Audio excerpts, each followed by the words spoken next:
জীবন মানেই সমস্যা। জীবন পথ চলতে চলতে আমরা নানাবিধ সমস্যার সম্মুখীন হই, কিন্তু আপনারা কখনো ভেবেছেন সে সমস্যার উৎপত্তি কোথা থেকে, তার স্থায়িত্ব কতদিন, তার সমাধানের রাস্তা কি? মনে রাখবেন, সমস্যা যেখানে থাকে সমাধানের রাস্তাটাও ঠিক সেইখানেই লুকিয়ে থাকে। আপনার সমস্যার সমাধানের রাস্তা দেখানোই আমার কর্তব্য। আমি সম্রাট, আপনাদের বন্ধু। প্রতিদিন রাত্রি 9টায় জ্যোতিষের নানাবিধ তথ্য নিয়ে উপস্থিত থাকব সেই সমস্যার সমাধানের রাস্তা বের করার জন্য। 9 PM মোটিভেশনে আপনাদের নজর রাখতে হবে। আমি তো থাকছি, আপনারা থাকছেন তো?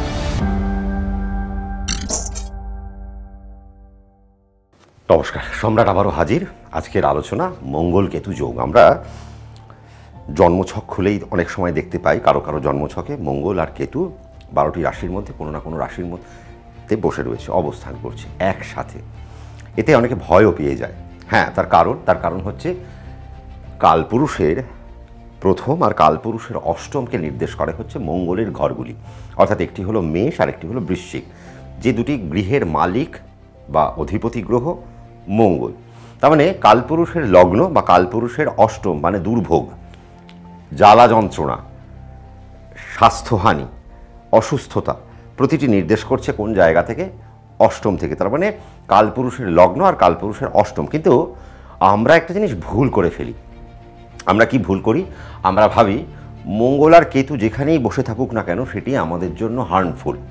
আমাদের মনে হয় শরীরকে সে নষ্ট করতে চলেছে। এইখানেই সমস্যা। কেন? জন্মছক বিচার করাটা এত সহজ বিষয় নয়। সবার আগে আমরা যে খুঁটিনাটি ভুলগুলো যেটা করি সেটা হচ্ছে যে আমাদের প্রত্যেকের কি অষ্টমপতি মঙ্গল? তা তো নয়। যাদের কন্যা লগ্ন তাদের হয়তো অষ্টমপতি মঙ্গল, বা যাদের মেষ লগ্ন তাদের অষ্টমপতি মঙ্গল। এবার মঙ্গল কারো কারো ক্ষেত্রে ষষ্ঠপতিও হতে পারেন। তাহলে ষষ্ঠপতি আর অষ্টমপতি মঙ্গল যদি কারো লগ্ন সাপেক্ষে আমরা হয়তো ষষ্ঠ ভাব গুণে দেখলাম তার ষষ্ঠ ভাব হচ্ছে মঙ্গলের ঘর। আমি ধরে নিলাম মিথুন, আপনার মিথুন লগ্ন সাপেক্ষে আপনার 6 নম্বর ঘর কোনটা হবে? সেটি হচ্ছে বৃশ্চিক। তাহলে বৃশ্চিকের মালিককে মঙ্গল। তাহলে এই মঙ্গল আপনার রোগ, ঋণ, রিপু, জ্বালা দেখছে ভাব, এটি ষষ্ঠ ভাব। আবার যদি আপনার বৃষ লগ্ন হয় তাহলে আপনার ষষ্ঠ ভাবকে, তাহলে আপনার ষষ্ঠ ভাব হবে শুক্র। যদি বৃষ লগ্ন হয় আপনার অষ্টমকে, তাহলে আপনার অষ্টম হয়ে গেল বৃহস্পতি। কেন আমি মেষের পরের ঘর দিয়ে বোঝাচ্ছি? তার কারণ যখন আমরা মেষকে দেখব তখন আমরা মঙ্গলকে অষ্টমপতি হিসেবে বিবেচিত করতে পারব, কিন্তু যখন আমরা বৃষ দেখব তখন আমরা মঙ্গলকে অষ্টমপতি হিসেবে বিবেচিত করতে পারবো না। তখন মঙ্গল সপ্তমপতি এবং দ্বাদশপতি, অর্থাৎ তখন সে সপ্তম ভাবের কারক গ্রহ বা দ্বাদশ ভাবের কারক গ্রহ। আমরা প্রত্যেকেই একটা জিনিস ভুল করি যে মঙ্গল মানেই নাকি রক্তের কারক গ্রহ। না, আপনার ষষ্ঠপতি আপনার রক্তের কারক গ্রহ। সে আপনার ষষ্ঠপতি বুধ হতে পারে, আপনার ষষ্ঠপতি শুক্র হতে পারে, আপনার ষষ্ঠপতি চন্দ্র হতে পারে, আপনার ষষ্ঠপতি রবি হতে পারে, বৃহস্পতি হতে পারে, শনি হতে পারে, যে কেউ হতে পারে। তার মানে মুদ্রা কথা, আমাদের 6 নম্বর ভাবের যে কারক গ্রহ এবং আমাদের অষ্টম ভাবের যে কারক গ্রহ, এই দুই ভাবের কারক গ্রহকে আমাদের রোগ, ঋণ, রিপু, জ্বালা, দুর্ঘটনা, দুর্ভোগ, বিভিন্ন ধরনের অসুস্থতা, আমাদের পথ দুর্ঘটনা ইত্যাদিকে নির্দেশ করে এবং আমাদের আয়ুর সুস্থতাকে নির্দেশ করে। আপনাদের যাদের মেষ লগ্ন, যাদের কন্যা লগ্ন, যাদের মিথুন লগ্ন তাদের ক্ষেত্রে, বা যাদের বৃশ্চিক লগ্ন সাপেক্ষেও তো মঙ্গল ষষ্ঠপতি, তাহলে যাদের বৃশ্চিক লগ্ন তাদের ক্ষেত্রে মঙ্গল কিন্তু মারক ভূমিকা পালন করতে পারে কোন কোন সেক্টরে? হেলথ সেক্টরে। এবার 6 নম্বর ঘর থেকে আমরা শুধু রোগ দেখি না, আমরা ঋণ দেখি, আমরা রিপু দেখি, আমরা জ্বালা দেখি, অর্থাৎ আমাদের ফাইন্যান্সিয়াল কন্ডিশনকেও আমরা দেখে থাকি। তার মানে মঙ্গল কেতু যোগকে আমরা কি বলি? আমরা মঙ্গল কেতু যোগকে সবাই আমরা বলি সকট যোগ। এই যে সকট যোগ, আবার সেই সকট যোগ কোথাও কোথাও ঘাতক যোগ বলে বিবেচিত হয়ে থাকে আমাদের জ্যোতিষশাস্ত্র অনুযায়ী। কিন্তু তা নিয়ে ভয় কি খুব বেশি পেতে হয়? না, এ নিয়ে ভয়ের খুব বেশি কারো কথা নেই। আমাদের মনের মধ্যে আমরা যদি ভয়কে বেশি পোষণ করি তাহলে মঙ্গল কেতুর যে সুইট এসেন্স আছে বা মঙ্গল কেতুর যে একটা সৌন্দর্যতা আছে সেই সৌন্দর্যতাকে আমরা ধরতে পারবো না। তার কারণ আপনি হয়তো বৃশ্চিক লগ্নের মালিক, আপনার ষষ্ঠপতি মঙ্গল, এই মঙ্গল হয়তো কেতুকে নিয়ে আপনার অষ্টম ভাবে বসে রয়েছে। বৃশ্চিকের অষ্টম মানে হচ্ছে মিথুন।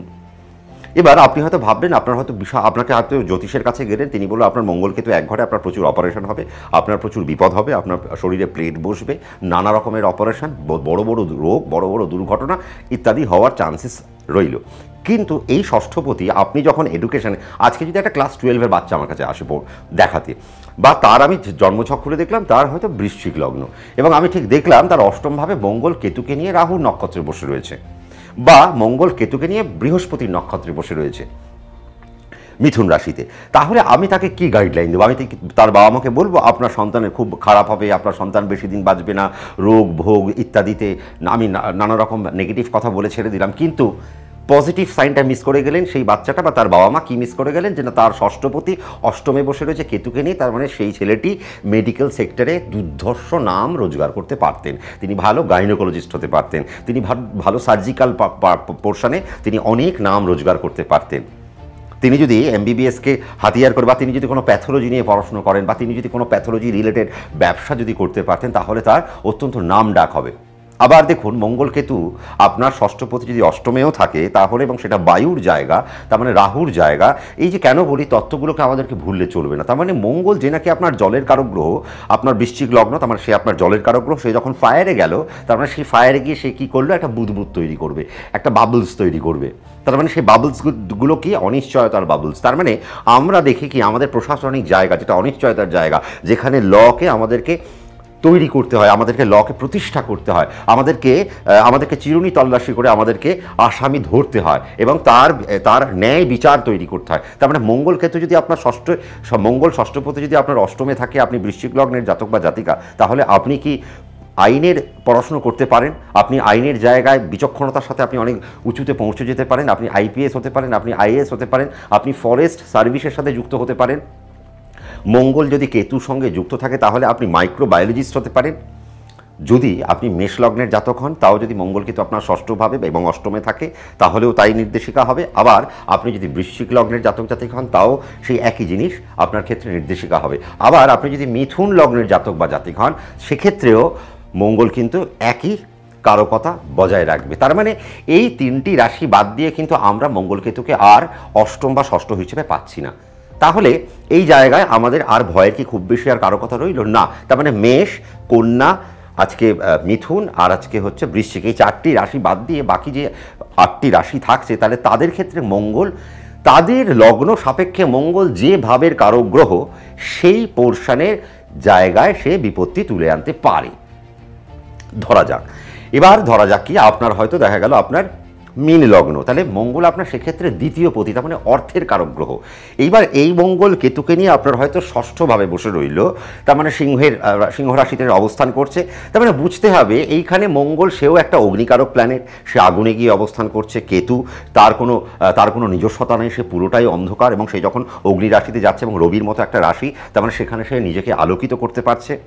এবং মঙ্গলের মতো একটা প্ল্যানেট, সে যখন ফায়ারি প্ল্যানেট, সে যখন ষষ্ঠভাবে আসছে, তার মানে সে কী করতে পারে, আইদার সে আপনার ফাইন্যান্সিয়াল পোর্শনকে ড্যামেজ করে দিতে পারে, আপনি যদি সঠিক পন্থায় না চলেন, আপনি যদি আপনার ফাইন্যান্সিয়াল ম্যানেজমেন্ট না জানতে পারেন, এবং আপনি যদি আপনার ফাইন্যান্সিয়াল জায়গায় যদি খুব সঠিকভাবে আপনার যদি পদনিক্ষেপ না করেছেন, তাহলে হয়তো মঙ্গল আপনার কেতুর সাথে বসে ষষ্ঠভাবে আপনার ফাইন্যান্সিয়াল ক্রাইসিস ঘটিয়ে দিল। আবার এই মঙ্গল দ্বিতীয় ভাবের কারক গ্রহ, তাহলে 2 থেকে আমরা মুখ দেখি, তার মানে তখন আমরা পুরো টোটাল অষ্টম দেখব না, তার মানে আপনার মুখের কিছু বিপত্তি আসতে পারে।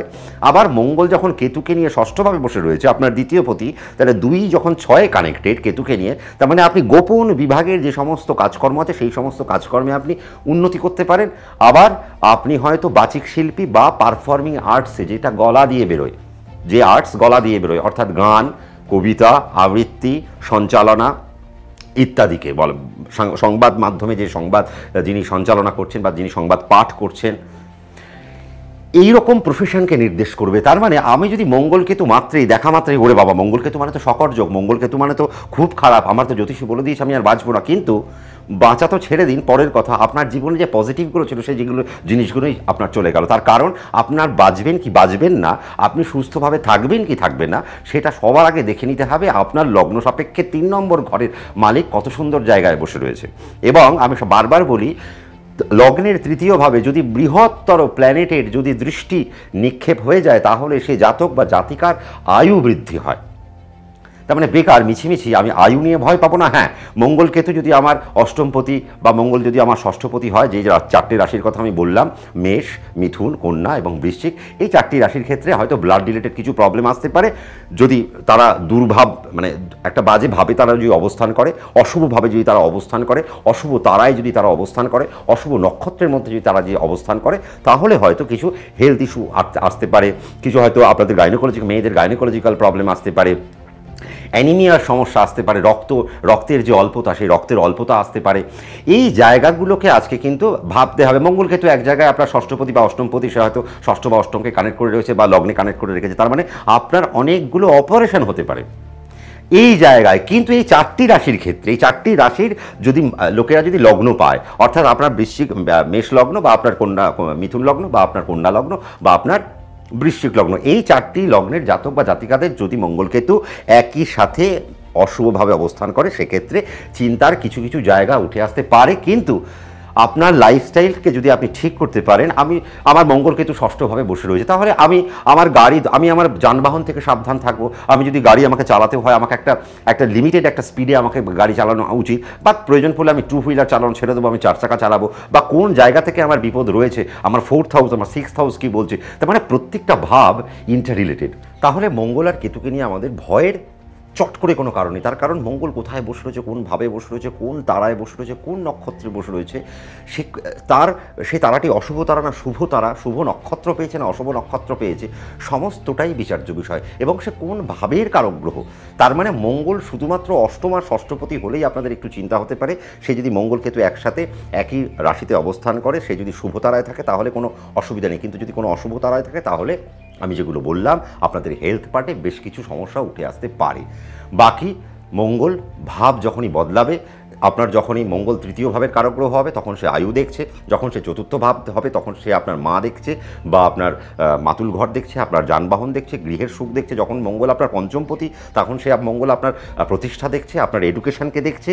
এবং এইভাবে সে যখন তার চিত্রটা আবার যখন ষষ্ঠ ভাবের কারকগ্রহ হয়ে গেল, আবার রোগ ঋণ রিপু জ্বালা।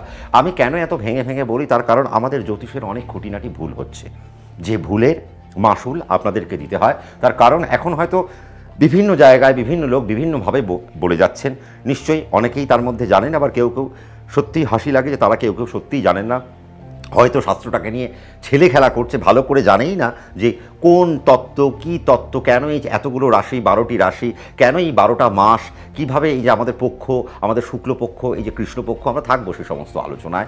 তার জন্য আমাদের 9PM মোটিভেশনে নজর রাখতে হবে। আমাদের মঙ্গল কেতুর আলোচনা কেমন লাগলো তা কমেন্ট সেকশনে জানাতে ভুলবেন না।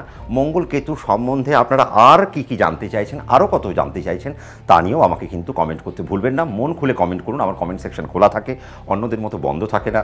আর আমার কমেন্ট সেকশনে আমার কমেন্ট ডিলিটও করতে না, তার কারণ আমার কমেন্ট সেকশনে ভর্তি 100, 150, 500, হাজার কমেন্ট আপনারা করেন। তার কারণ আপনারা আমাকে সমর্থন করেন, আমার দৃষ্টিভঙ্গিকে আপনারা সমর্থন করেন বলেই আজকে আপনারা আমার চ্যানেলকে সাবস্ক্রাইব করেছেন এবং আমাকে অনুপ্রেরণা দিচ্ছেন আপনাদের সামনে, যেন আমি আপনাদের জ্ঞানের চক্ষুকে একটু খুলে দিতে পারি, সায়েন্টিফিক অ্যাসপেক্ট অফ অ্যাস্ট্রোলজি এই ব্যাপারটাকে যেন আমি তুলে ধরতে পারি।